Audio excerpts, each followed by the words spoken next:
Salut, je m'appelle Emmanuelle. Et moi, c'est Isabelle. On est toutes les deux formées en linguistique et parce qu'on trouve que le français québécois manque d'amour. On vous présente la réplique linguistique sur choc.ca.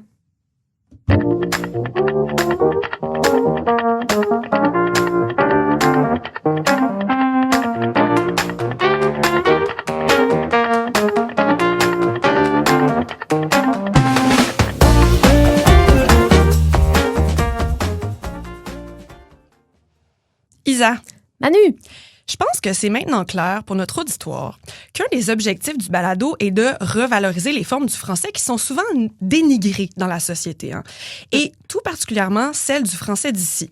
absolument. Parce qu'on le sait, Isa, les formes du français québécois sont bien souvent critiquées, par les Québécoises et les Québécois eux-mêmes.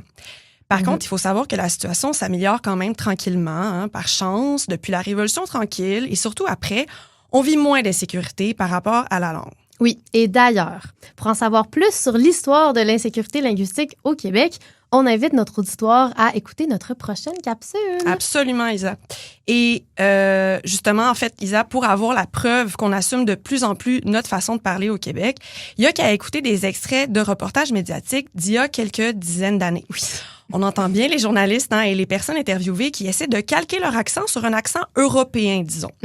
C'est plus comme ça aujourd'hui. En contexte formel, comme dans les médias, on a maintenant recours à notre propre français standard, le français québécois standard, en fait. Ben oui, c'est vrai. Le français québécois, c'est pas juste un français familier. Il y a son propre registre soutenu aussi. Oui, et c'est important de le souligner. Bon, tout ça est bien beau, Isa, la valorisation du français d'ici, le français québécois standard, mais n'empêche que la racine de notre insécurité vis-à-vis de la langue subsiste encore de nos jours. On a beau reconnaître la valeur du français québécois, le légitimer, il en demeure pas moins qu'on pense que c'est les Français qui ont le monopole de la langue française, et plus largement les Européens. On se l'avouera peut-être pas ouvertement, mais on pense à peu près sans exception au Québec que les Français parlent mieux que nous. C'est vrai. C'est comme si, sans se le dire, tout le monde avait intériorisé que c'était un fait. Puis les questions comme celle-là sur notre rapport à notre propre langue, ben c'est plutôt sensible au Québec. Ah oui. Et c'est pour ça là, que je veux aborder la question directement, sans détour. Est-ce que les Français parlent mieux? Bon, je veux d'abord aviser les gens qui nous écoutent que je vais dire le français de France et le français québécois pour répondre à la question. Et c'est en quelque sorte une surgénéralisation, parce qu'il y a plusieurs façons de parler français en France, comme au Québec. Oui. Mais puisqu'on oppose souvent notre langue à celle des Français en général, allons-y. Alors, tout d'abord, ce qu'on entend souvent, c'est que les Français auraient une meilleure prononciation que la nôtre. Selon plusieurs études, les Québécoises et Québécois considèrent qu'au Québec, on aurait tendance, et je cite, à avoir une articulation paresseuse et une prononciation molle. Ouais.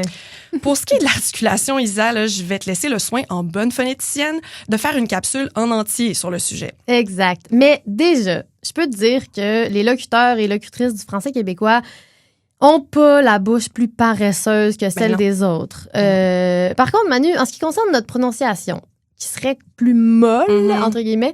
D'ailleurs, c'est un drôle de qualificatif. Mais à quoi tu penses que ça fait référence? Ben, je pense qu'on peut, par exemple, faire référence à la façon dont on prononce le A en fin de mot au Québec, qui est souvent jugé négativement. Par exemple, dans le mot Canada, on a deux A différents, A et A. Au Québec, on dit pas Canada, mais bien Canada, ou même Canada. C'est ce qu'on appelle la postériorisation du A en finale absolue. Et ce qui se passe, en fait, entre le son A et le son A, c'est juste qu'on recule un peu la langue vers l'arrière de la bouche. C'est tout. Mais oui, puis c'est pas qu'à chaque fin de mot, notre bouche se ramollit soudainement par paresse. Mais non. Mais non, c'est simplement un autre son. Ça n'a rien de paresseux. Exact. Et si on tient à se comparer à la France, Isa, notre auditoire sera peut-être surpris d'apprendre que l'inventaire phonétique du français québécois est généralement plus riche que celui des Français, en fait. Oui, puis l'inventaire phonétique, juste pour préciser, c'est les différents sons qu'il y a dans une langue. Oui, exact. Pour donner juste quelques exemples, au Québec, on fait plusieurs distinctions très utiles qui sont pas toujours présentes dans le reste de la francophonie, comme la différence entre les temps de verbe du futur et du conditionnel dans « je prendrai un café » et « je prendrai un café ». Ou en des mots comme « pâte » et « pâte »,« tâche » et « tâche », qui sont bien souvent seulement prononcés « je prendrai pâte » et « tâche » ailleurs dans le monde, sans distinction. On peut aussi penser à un autre exemple, comme la voyelle nasale 1 dans brun ou chacun, qui est inexistante dans la plupart des régions de la France. Oui, c'est vrai. La phonétique du français québécois est riche, en fait. Oui. Ensuite, Isa, il y a un autre point qui ressort souvent lorsqu'il est question de comparer notre français à celui de la France. C'est le vocabulaire. Ouais. On entend souvent dire que les Français auraient un lexique plus riche que le nôtre. Et selon les études que j'ai mentionnées plus tôt, il semble que les locuteurs et locutrices du français québécois considèrent que leur vocabulaire est souvent pauvre, archaïque et anglicisé. En ce qui concerne les anglicismes, j'invite notre auditoire à écouter ton excellente capsule sur le sujet, Isa. Yes, sir. Ensuite, je suis pas d'accord avec l'idée selon laquelle notre inventaire lexical serait pauvre et archaïque au Québec. À mon avis, Isa, ce qui fait qu'on pense ça, c'est malheureusement parce que beaucoup des mots qu'on utilise ici, beaucoup de québécismes donc, sont jugés comme étant familiers ou comme étant vieux aux yeux du reste de la francophonie. Mais ça, c'est juste des étiquettes. Si des mots sont couramment employés et compris au Québec à notre époque, c'est qu'ils sont loin d'être dépassés par les gens d'ici. Et je trouve ça triste qu'on considère encore une bonne partie de notre richesse lexicale comme étant moins bonne que ce qui se dit ailleurs. Hein. Je pense à des verbes comme achaler, abrier, ambitionner, bardasser, boucaner, bretter, courailler, déjeuner, obstiner, placoter, rapailler, retontir, s'attriquer, s'encabaner, se tirailler. Et mes deux préférés, virailler et zigonner. Oh oui! Je pense aussi à des noms comme de la popote, une jasette, un adon, un barbier, du hockey-bottine, des menteries, de la musique à bouche, une saucette, une écœuranterie, du potinage. À des adjectifs comme être bolé, être tanné, être braillard, être fendant, flammou, sans cœur, quétaine, malcommode, mêlant, ratoureux. Ou à la grande richesse de nos expressions comme se tirer une bûche, se faire passer un sapin, y aller à reculons, avoir les deux pieds dans la même bottine, avoir des croûtes à manger, avoir l'air fou, cogner des clous, être au-dessus de ses affaires, être dans le jus, être sur la coche, fondre comme du beurre dans la poêle, être fou comme un balai, fumer comme une cheminée, lâcher son fou, pleuvoir à boire debout, perdre la carte, se sucrer le bec, voir quelqu'un dans sa soupe. Wow! Hein? Bravo. Mais là, attends Manu, tout ce que tu viens de nommer, c'est considéré comme familier ou vieux. Mais c'est vrai que c'est dommage parce que c'est des mots puis des expressions qui sont super courants au Québec. Oui, et j'ai nommé seulement quelques exemples, Isa. Il y en a beaucoup d'autres. Ça donne donc l'impression que beaucoup de mots qu'on emploie ici sont pas tout à fait légitimes. Et c'est selon moi ce sentiment-là qui nous pousse à penser qu'on a un vocabulaire pauvre au Québec. Pourtant, j'invite les personnes qui nous écoutent à consulter la page du dictionnaire Usito sur les québécismes pour constater tout le contraire. On va mettre le lien dans la description d'ailleurs. Ouais, puis il faut pas oublier que en plus des québécismes, bien évidemment, on utilise aussi les autres mots du français qui sont partagés avec le reste de la francophonie. Ben oui.